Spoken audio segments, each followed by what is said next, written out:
Good morning, friends. Today is Tuesday, September 8th, 2020. I hope you had a wonderful 3-day weekend, that you're rested and recharged and ready to go. A few things this morning.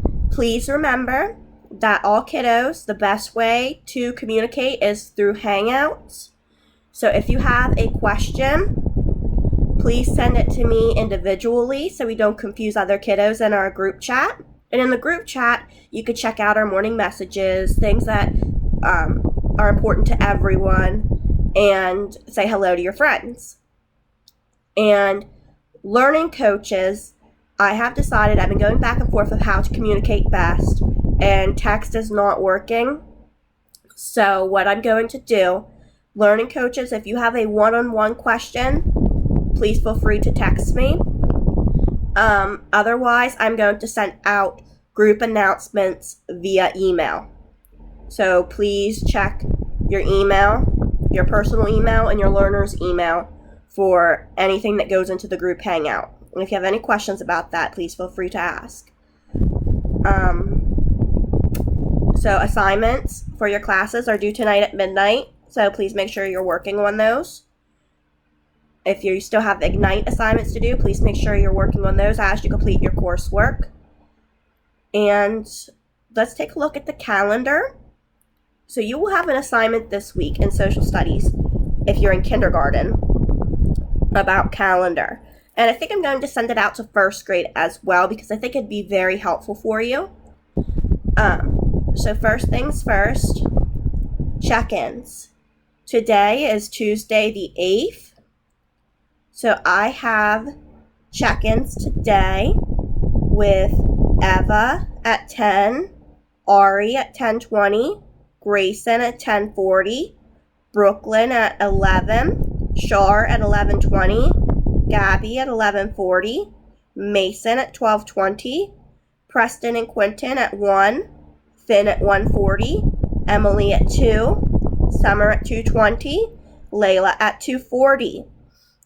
And these are all CPDLF learner check-ins. So your one-on-one check-in CPDLF learners begin today. And I have some carrying over to Thursday. I have Kendall at 3 and Aiden at 3:20. I still need to hear from CPDLF learners Gavin, Meadow, Aviera, Dominic, and Blake. I need to hear from you ASAP so I can get you scheduled for your check-ins.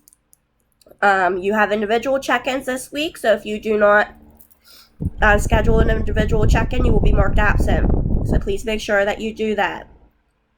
And then I have group check-ins for extended campus. So I have broken this up. I took some votes for anyone that answered. So my morning group number 1 is at 8 o'clock. This is for extended campus kindergarten. I have Emma, Erilyn, Lily, Xander, and Kaylin. So at 8 o'clock on Friday, we will have a group check-in. All 6 of us. Learning coaches are welcome. At 8:30, I have extended campus for first grade. So in this group is Amelia, Zayden, Jamel, Kane, and Esmeralda. So at 8:30, you have a group check-in.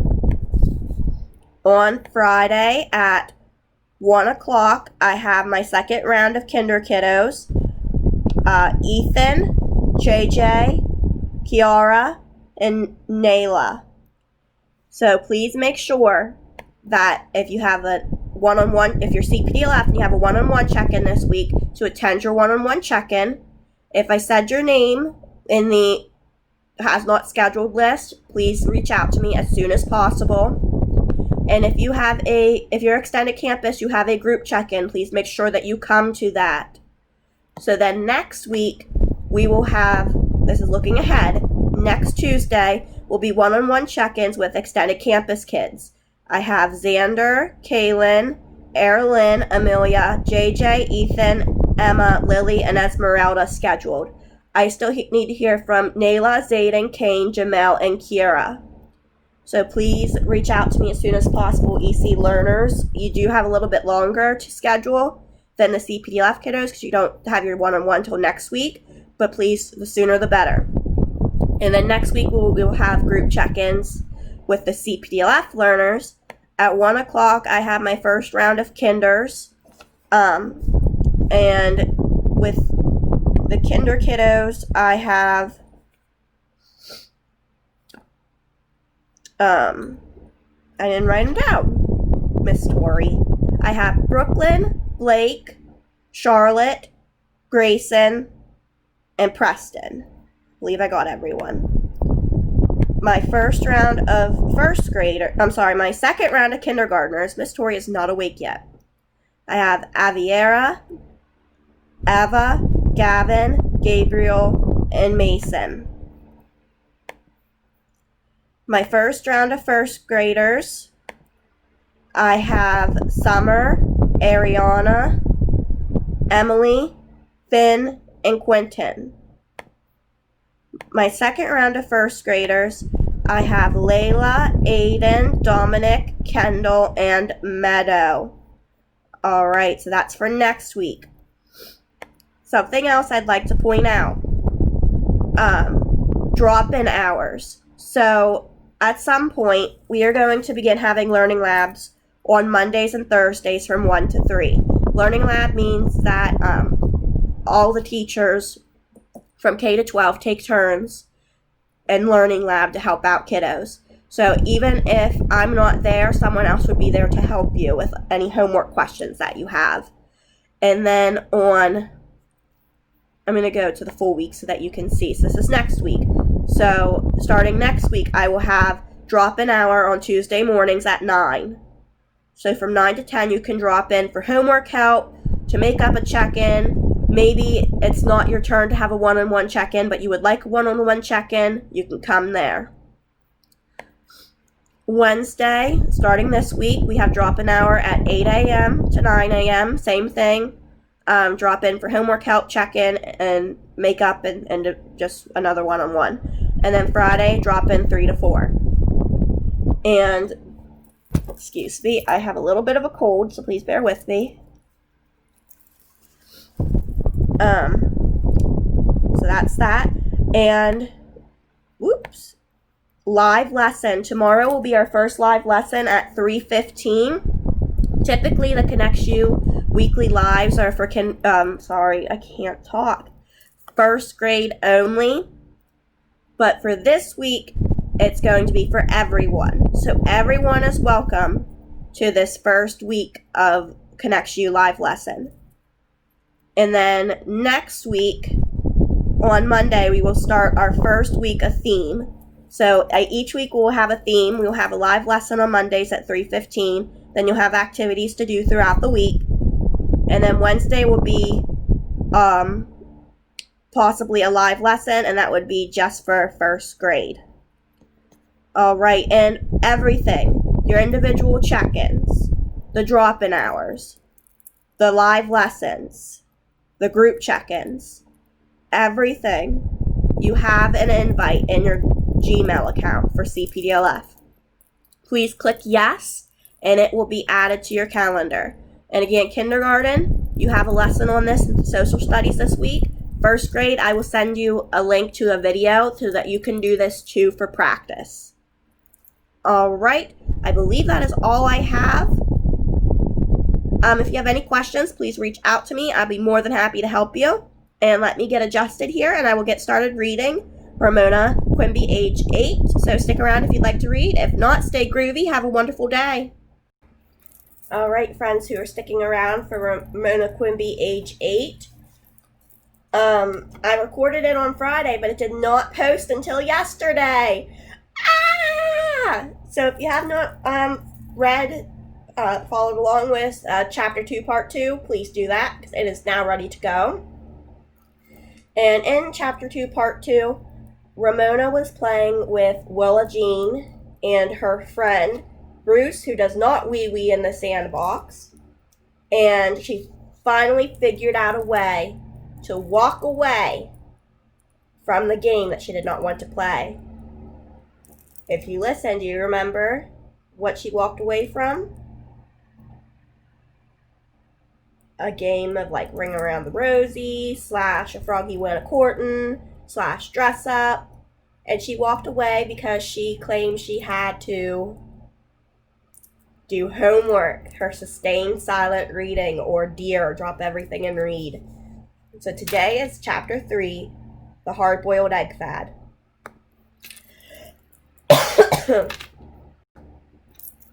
With all 4 members of the family leaving at different times in different directions, mornings were flurried in the Quimby household. On the days where Mr. Quimby had an 8 o'clock class, he left early in the car. Beezus left next because she walked to school and because she wanted to stop for Mary Jane on the way. Ramona was third to leave. She enjoyed these last few minutes alone with her mother, now that Mrs. Quimby no longer reminded her she must be nice to Willa Jean. "Did you remember to give me a hard-boiled egg in my lunch like I asked?" Ramona inquired one morning. This week, hard-boiled eggs were popular with third graders, a fad started by Yard Ape, who sometimes brought his lunch. Last week, the fad had been individual bags of corn chips. Ramona had been left out of that fad because her mother objected to spending money on junk food. Surely her mother would not object to a nutritious hard-boiled egg. "Yes, I remember the hard-boiled egg, you little rabbit," said Mrs. Quimby. "I'm glad you have finally learned to like them."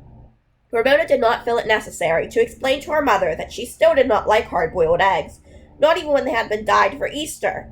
Neither did she like soft-boiled eggs, because she did not like slippery, slithery food. Ramona liked deviled eggs, but deviled eggs were not the fad, at least not this week. On the bus, Ramona and Susan compared lunches. Each was happy to discover that the other had a hard-boiled egg, and both were eager for lunchtime to come. While Ramona waited for lunch period, school turned out to be unusually interesting. After the class had filled out their arithmetic workbooks, Mrs. Welly handed each child a glass jar containing about 2 inches of a wet blue substance. She explained that it was oatmeal dyed blue. Ramona was first to say, "Yuck!" Most people made faces, and Yard Ape made a gagging noise. "Okay, kids, quiet down," said Mrs. Welly. When the room was quiet, she explained that for science they were going to study fruit flies. The blue oatmeal contained fruit fly larvae. "And why do you think the oatmeal is blue?" she asked. Several people thought the blue dye was some sort of food for the larvae. Vitamins, maybe. Marcia suggested the oatmeal was dyed blue so the children wouldn't think it was good to eat. Everybody laughed at this guess. Who would ever think cold oatmeal was good to eat? Yard Ape came up with all the right answer. The oatmeal was dyed blue so the larvae could be seen, and so they could, little white specks. As the class bent over their desks, making labels for their jars, Ramona wrote her name on her slip of paper and added, "Age 8, which she always wrote after her signature. Then she drew tiny fruit flies around it before she pasted the label on her very own jar of blue oatmeal and fruit fly larvae. Now she had a jar of pets. "That's a really neat label, Ramona," said Mrs. Welly. Ramona understood that her teacher did not mean tiny when she said neat, but extra good. Ramona decided she liked Mrs. Welly after all. There's her little Ramona Quimby age 8 larva container. The morning was so satisfactory that it passed quickly. When lunchtime came, Ramona collected her lunchbox and went off to the cafeteria where, after waiting in line for her milk, she sat at a table with Sarah, Janet, Marcia, and other third graders. She opened her lunchbox, and there, tucked in a paper napkin, snug between her sandwich and an orange, was her hard-boiled egg, smooth and perfect, the right size to fit her hand. Because Ramona wanted to save the best for last, she ate the center of her sandwich, tuna fish, and poked a hole in her orange so she could suck out the juice. Third graders did not peel their oranges. At last, it was time for the egg. There were a number of ways of cracking eggs. The most popular, and the real reason for bringing an egg to school, was knocking the egg against one's head. There are 2 ways of doing so, by a lot of timid little raps or by one big whack. Sarah was a rapper. Ramona, like Yard Ape, was a whacker. She took a firm hold on her egg, waited until everyone at her table was watching, and whack! She found herself with a handful of crumbled shell and something cool and slimy running down her face. Everyone at Ramona's table gasped. Ramona needed a moment to realize what had happened. Her egg was raw. Her mother had not boiled her egg at all. She tried to brush the yellow yolk and slithery white out of her hair and away from her face, but she only succeeded at making her hands eggy. Her eyes filled with tears of anger, which she tried to brush away with her wrists. The gas butter table turned into giggles. From another table, Ramona caught a glimpse of Yarny, grinning at her. Marcia, a tall girl who always tried to be motherly, said, "It's all right, Ramona. I'll take you to the bathroom and help you wash off the egg." Ramona was not one bit grateful. "You go away," she said, ashamed of being so rude. She did not want this third-grade girl treating her like a baby. The teacher who was supervising lunch period came over to see what the commotion was about. Marcia gathered up all the paper napkins from the lunch boxes at the table and handed them to the teacher, who tried to sop up the egg. Unfortunately, the napkins did not absorb egg very well. Instead, they smeared oak and white around in Ramona's hair. Her face felt stiff as egg white began to dry. "Take her to the office," the teacher said to Marcia. "Mrs. Larson will help her." "Come on, Ramona," said Marcia. As if Ramona were in kindergarten, she put her hand on Ramona's shoulder because Ramona's hands were too eggy to touch. "Oh, how awful." Ramona jerked away. "I could go by myself." With that reply, she ran out of the cafeteria. She was so angry she was able to ignore the giggles and the few sympathetic looks of the other children. Ramona was mad at herself for following the fad. She was furious with Yarny for grinning at her. Most of all, she was angry with her mother for not boiling the egg in the first place. By the time she reached the office, Ramona's face felt as stiff as a mask. What do you think's going to happen when Ramona gets to the office? Stay tuned.